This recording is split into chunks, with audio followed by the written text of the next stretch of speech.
بقالي فترة كده يمكن من بعد الجواز تحديدا، وأنا لاحظت إن أنا جسمي زاد جدا. مع إن أنا أيام ما كنت في الكلية وكده كنت بتمرن تقريبا بشكل دوري، وكنت وصلت الفورمة، كانت مرحلة كويسة جدا. يعني لو كنت كملت من بعدها كان هتبقى انطلاقة حلوة خالص يعني.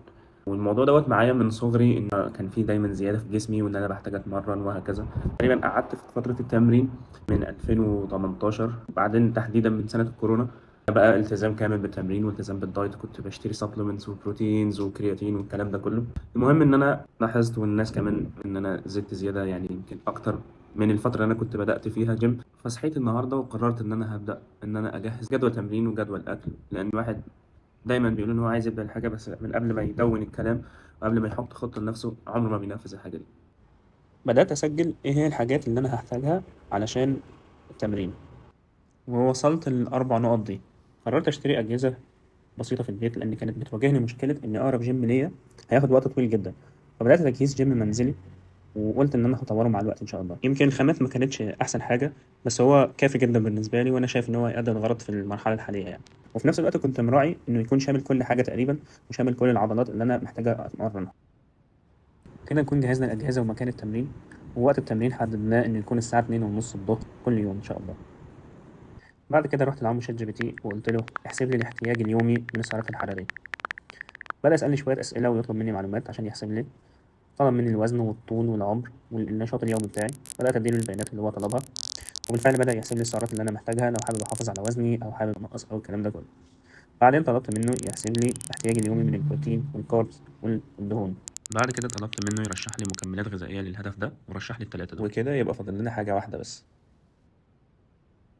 هب لي حكما وألحقني بالصالحين واجعل لي لسان صدق في الآخرين واجعلني من ورثة جنة النعيم واغفر لأبي إنه كان من الضالين ولا تخزني يوم يبعثون يوم لا ينفع مال ولا بنون إلا من أتى الله بقلب سليم. في وسط التمرين كده خدت بالي ان انا تيشيرت اتلتيكو مدريد ده مربوط معايا دايما بالتمرين، فقررت ان انا هثبته.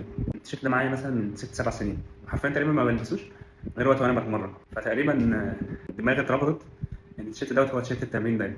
تقريبا محتاجين نحن. يقول ابن القيم: إذا تعب العبد قليلا استراح طويلا، وإذا تحمل مشقة الصبر ساعة قاده لحياة الأبد، وكل ما فيه أهل النعيم المقيم فهو صبر ساعة. لاحظت ان اكتر حاجه بتخليني ما اكملش الحاجه اللي انا بداتها غالبا بتبقى سوء تخطيط مني وقله صبر. اهم حاجه تقريبا في بدايه كل حاجه هي التخطيط والتنظيم، وتبقى انت مقسم اهدافك والحاجات اللي انت محتاجها والادوات اللي هتستخدمها والكلام ده كله.